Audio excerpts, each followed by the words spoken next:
Just recently, my daughter got over a health issue.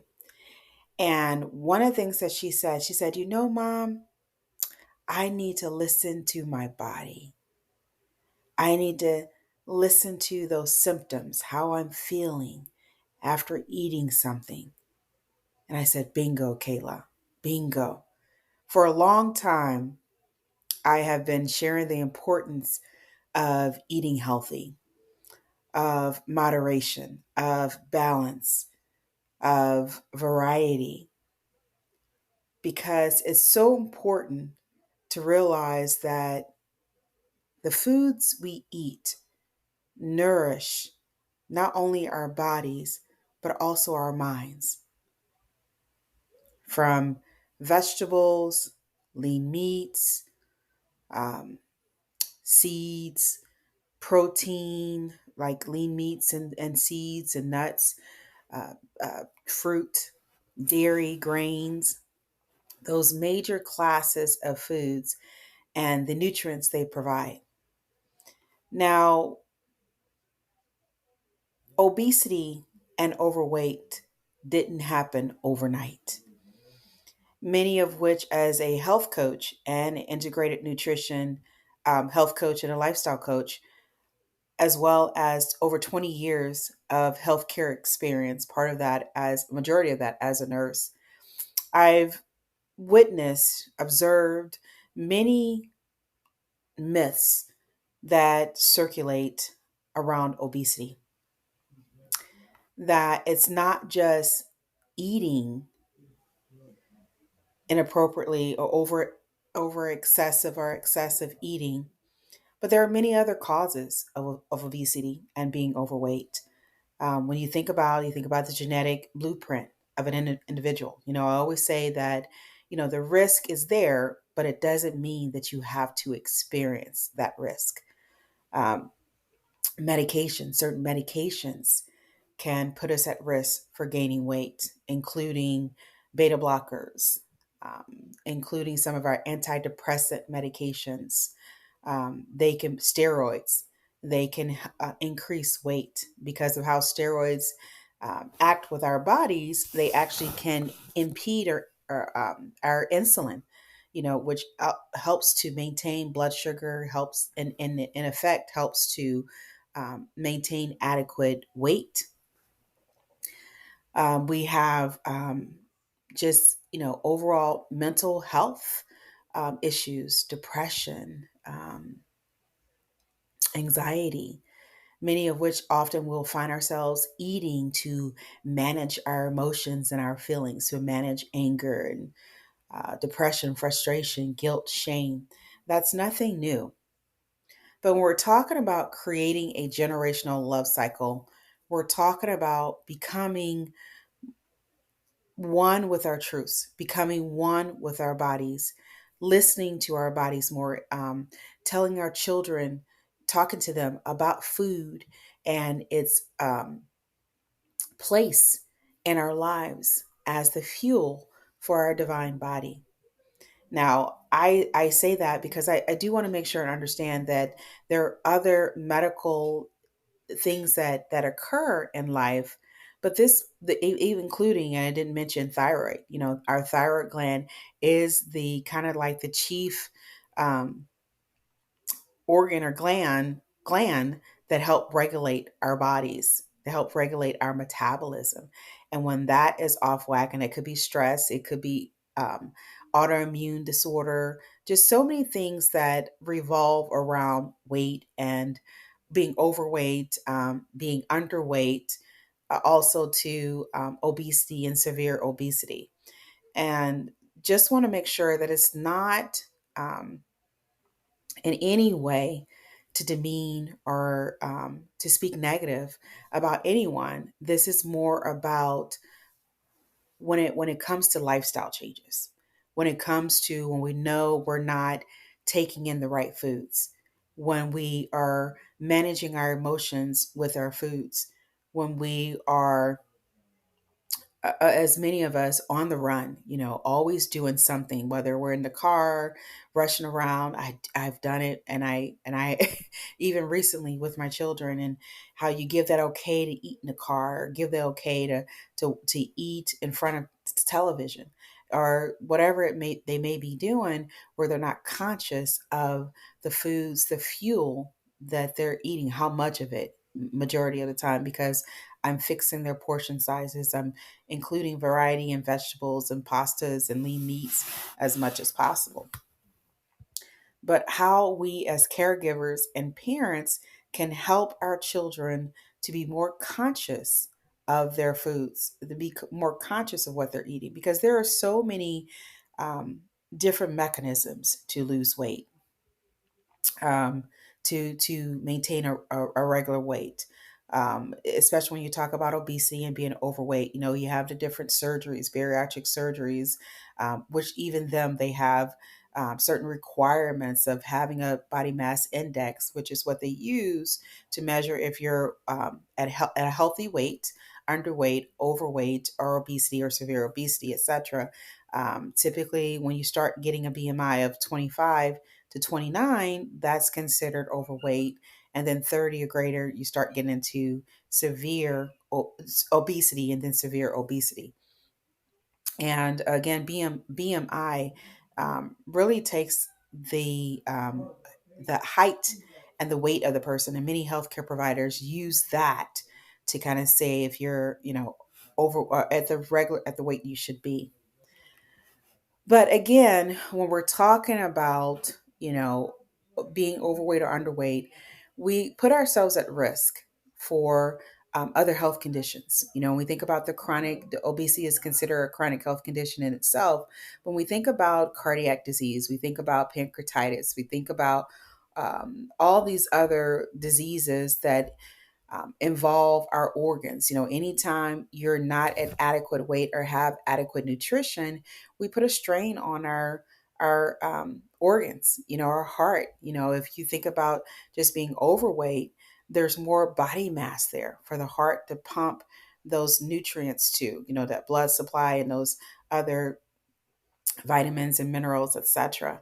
So when you think about that, and you think about, okay, if I allow you as my child to continue to eat unhealthy, then I'm putting you at risk for even more conditions, more health related conditions. And that's a struggle I believe that we don't have to have. I believe that we do have the spirit of self control. We have the spirit of power. We're more powerful than we think we are. And food is not the master of us. Again, I'm speaking particularly with lifestyle changes, those that we know we need to make. And we're we're trying to make those changes in our lives to make it. We know we need to make those. We know if we're not eating healthy. We know if we're not exercising enough. So if we objectively assess our lives and say, okay, what do I need to do to develop the lifestyle that will allow me to enjoy the fruits of my labor? Louise Hay, she's talked about, self-esteem. She talked about loving yourself, and that's an utmost thing, because I will even tell my children, I say, if you love yourself, if you truly truly love yourself, then you will, eat, in moderation. You will watch what you're eating. You'll pay attention to your body, because you have an appreciation of your body. You know that it is a gift. You don't quite understand how it runs and how it works, but you do know that it needs certain nutrients to function and to survive. And I believe that when we love ourselves, we limit the amount of pain that we give ourselves. We limit the amount of struggle. As the more and more we become aware of what we're doing, and our body sends us signs and symptoms. If you get a headache after eating something, if you get heartburn after eating something, were you eating it too fast, or did you eat foods that were too fatty in content? What are some things that you can do to change your lifestyle. So you can imagine I was a very happy mom. I mean, I know what it's like to be underweight. I know what it's like to rush around and grab something to eat and just, for convenience to feed our children. I know what it's like have have gained 50 pounds and also to have lost 50 pounds because I said, okay, I didn't want to get up there with my weight because I knew the more I weighed, the harder it would be to get that weight down. And, if you ever have someone to say, well, you can't lose the weight on your own, you've tried multiple times and you just can't do it. I had a client a few years back when one of her doctors said that believed that she couldn't lose the weight. And she said, I'm going to show you. And she would always say, Tamika, we're going to show this doctor that I can do it. And she had diagnosis of diabetes. And I worked with her on her diet and, her meal plan, I'd like to say better, and she actually lost 50 pounds.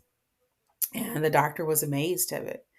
And so I know how easy it can be to think of what's the fastest, quickest way for me to lose weight. I know it. I even put myself in shoes as far as in the shoe of trying a diet, trying diets. And I was in Ohio and I tried this plant diet. I read this book and it was so appealing, yeah.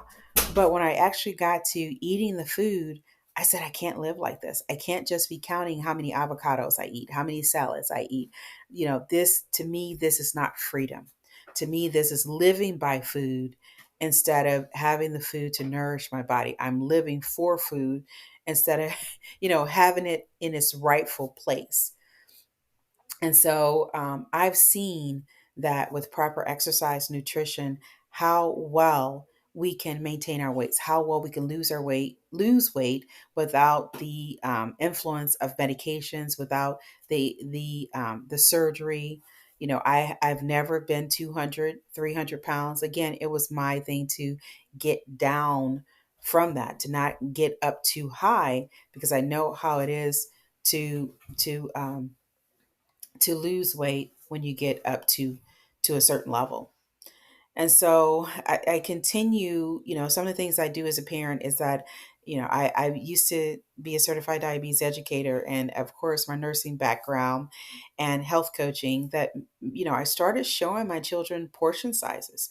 I started reading the labels with them and showing them the labels, and they'll say, look, mom, it says you only can have 16 pieces or 5 pieces, I get the recommended amount. I used to bring my food, models and just set it in front of them. We talk about it when we were homeschooled and back in Oregon.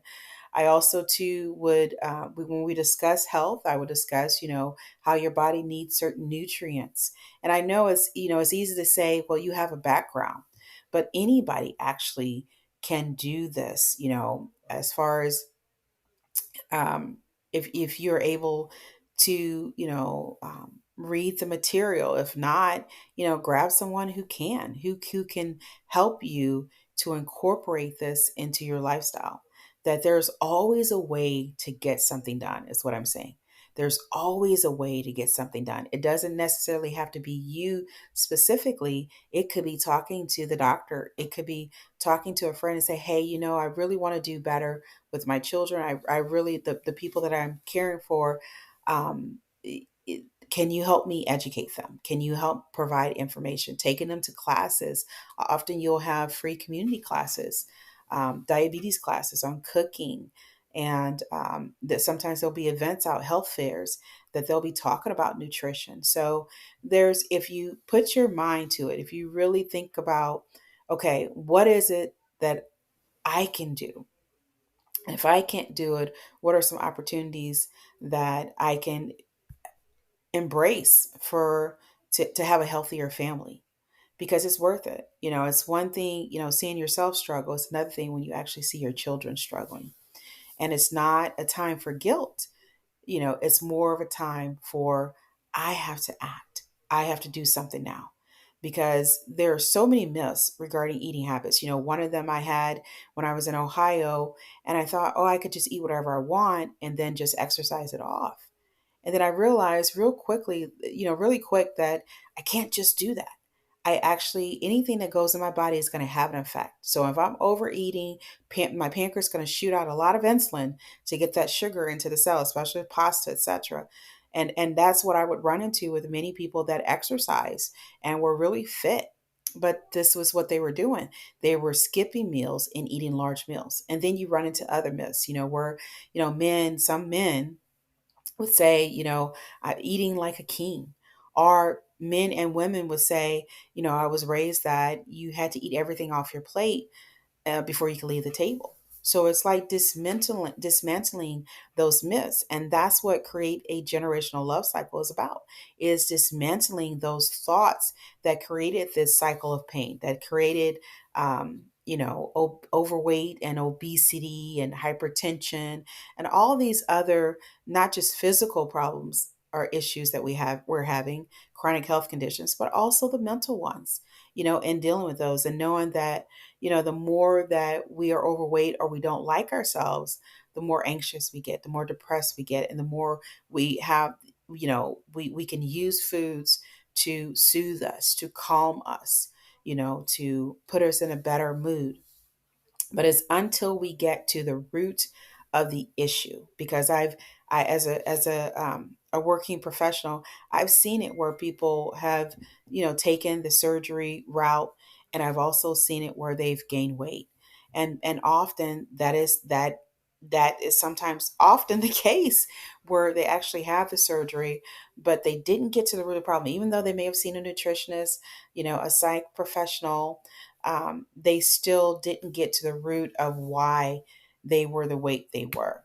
And so remember that if we don't get to the root, the issue that we're having that's causing us to overeat or to not have an active lifestyle can flow in different areas of our lives, where we may be overspending, where we may be cluttering, not organizing our materials, and just other areas, socialization, just other areas of life. So it's so important to get to the root of it, because when you can model that positive, healthy behavior of balance and moderation, and really treating our bodies as the vehicles that they are, vehicles that they are, we are able to show our children that you too can do this. You too have a right to live a great quality life, optimal health.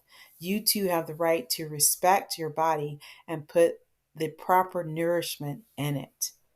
So I just want to share that, because I think definitely as individuals, we need to look at our definition of nourishment. We need to look at our definition of, what's considered a healthy weight for us. We need to look at those myths that we have. Just because we come from a family that's overweight doesn't mean we have to be overweight either. Remember, genetic is just risk factors. But risk factors just say you're at risk for it. It doesn't mean you're going to have it. You have to have it. That's key. That's one of the things my mother told me, is that just because someone has something doesn't mean you have to. And it's about really changing our mental outlook, our mindset towards food, towards our lives, towards our meaning and our purpose, that we will begin to have an awakening and really see the function of our body and really treat it as, again, the divine vehicle that it is. This is Tamika Chambers with Create a Generational Love Cycle. It's all about living our purpose and meaning. It's all about, really becoming more awakened, dismantling those myths that we've picked up along the way, and helping to create a legacy worth fighting for.